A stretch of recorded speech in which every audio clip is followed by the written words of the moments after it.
आज दानवीर सेनापति भामा शाह की 478वीं जयंती है। भामा शाह के दानवीरता के किस्से आज पूरे राजस्थान में खुशी से सुने और सुनाए जाते हैं। जी हाँ, यह वही भामा शाह है। महाराणा प्रताप को अस्त्र शस्त्र खरीदने के लिए अपनी सारी संपत्ति और जायदाद दान में दे दी गई। इन्हीं पैसों से महाराणा प्रताप ने अस्त्र शस्त्र खरीदे और मुगलों के विरुद्ध अपनी लड़ाई जारी रखी। भामा शाह का जन्म 29 अप्रैल 1547 को राजस्थान के मेवाड़ राज्य के एक तेली परिवार में हुआ था। उनके पिता भारमल शाह राणा प्रताप के रणथंभौर किले में एक किलेदार थे। मुगलों के साथ लड़ाई में जब महाराणा प्रताप पैसे के अभाव में अपने परिवार के साथ जंगल दर जंगल और पहाड़ी दर पहाड़ी भटक रहे थे, तभी भामा शाह ने अपनी संपत्ति और जायदाद उन्हें समर्पित कर दी। इन्हीं पैसों की बदौलत महाराणा प्रताप ने मुगलों के विरुद्ध अपनी लड़ाई को आगे बढ़ाया। भामा शाह महाराणा प्रताप के अत्यंत प्रिय थे। वे उनकी सेना में एक बड़े सेनापति थे। उनकी वीरता और दानवीरता के किस्से आज राजस्थान के कोने कोने में सुने और सुनाए जाते हैं।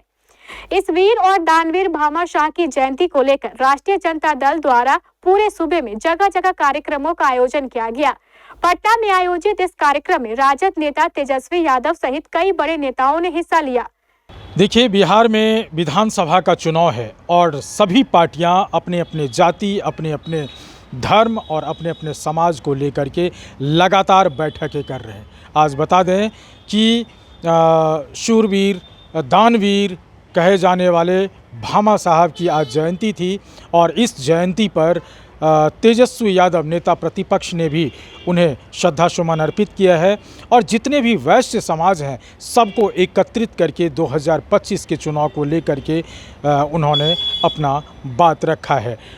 इसी तरह से जनता दल यूनाइटेड के कार्यालय में भी भामा साहब का जयंती मनाया गया। साथ ही सबसे पहले तेजस्वी प्रसाद यादव को सुनिए कि क्या कुछ कह रहे हैं। कई बार वैश्य समाज को वादा किया था कि अगर आप एक कदम चलिएगा तो तेजस्वी 4 कदम आगे चलेगा। 20 के चुनाव में भी हम लोगों ने 15 लोगों को हम लोगों ने टिकट दिया, एमएलसी का नहीं केवल एमएलए का।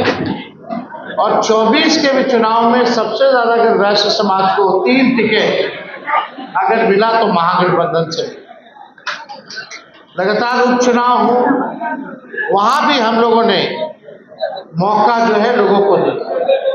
रणविजय साहू जी ने, संजय जी ने पूरी बात को आप लोगों के समक्ष रखा कि हम लोगों ने हमेशा से आपके समाज को लेकर के चलने की चाह रखी है और मान सम्मान भी आपके समाज को हम लोगों ने समय समय पर जब जरूरत पड़ी है तो मान सम्मान देने में हम लोग पीछे नहीं हटे हैं।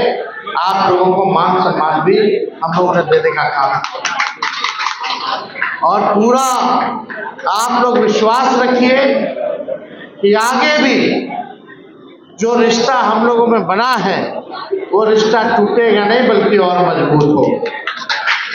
तो आपने सुना तेजस्वी प्रसाद यादव ने भामा साहब की जयंती पर जितनी भी वैश्य समाज है सबको एकत्रित करते हुए संबोधित किए और उन्होंने कहा कि हमने पहले भी आपके साथ थे और आज भी हैं और मैंने पहले भी कहा था कि आप एक कदम चलेंगे तो हम 4 कदम चलेंगे। मतलब ये कि अब जातिगत स्थिति में बिहार की राजनीति है और जातीय वोट को साधने का हर पार्टी काम करना शुरू कर दिया है। अमलेशानंद, केबीसी न्यूज़, पटना। सूबे के अन्य हिस्सों के साथ साथ कटिहार जिले में भी भामा शाह की जयंती को बड़े ही हर्षोल्लास के साथ मनाया गया। मौके पर मौजूद सभी राजद कार्यकर्ताओं ने सबसे पहले भामा शाह की तस्वीर पर माल्यार्पण कर उन्हें नमन किया। इस मौके पर मौजूद राजद नेता समरेंद्र कुणाल ने सरकार की कार्यशैली को लेकर कई सवाल उठाए। हम आज भामा शाह जी की जयंती है, राष्ट्रीय जनता दल की ओर से कटिहार जिले में भी भामा शाह की जयंती बहुत ही हर्षोल्लास के साथ मनाया गया। भामा शाह दानवीर हैं, वीर शिरोमणि महाराणा प्रताप जी के सेना नायकों में से एक थे। जिस तरह से हकीम खां सूरी थे उसी तरह से भामा शाह भी हमारे महाराणा प्रताप के एक वीर सेनापति में से एक थे, जिन्होंने अपनी पूरी संपत्ति युद्ध के अस्त्र शस्त्र खरीदने के लिए दान दे दिया। तो ऐसे महान दानवीर का सम्मान में राजद पूरे बिहार में कर रहे और कटिहार में कर रहे हैं। लेकिन आज इस अवसर पर आपके माध्यम से हम ये कहना चाहते हैं कि जिस तरह से आज देश की जो स्थिति है, आतंकवादी जिस तरह से हमला कर रहे हैं, आज हमें उसका मुंहतोड़ जवाब देना चाहिए। और दुर्भाग्य है कि भामा शाह का एक वंशज का एक पूनम साहू जो बीएसएफ का जवान है, पिछले 5 दिनों से पाकिस्तान के अंदर में है।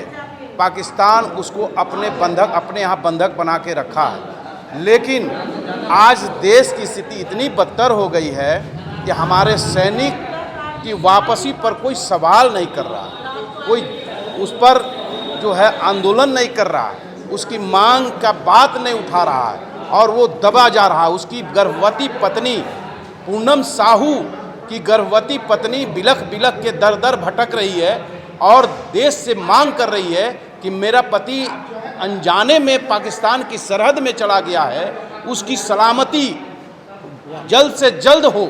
लेकिन कोई नोटिस नहीं, कोई सोच नहीं, कोई विचार नहीं, कोई वक्तव्य नहीं।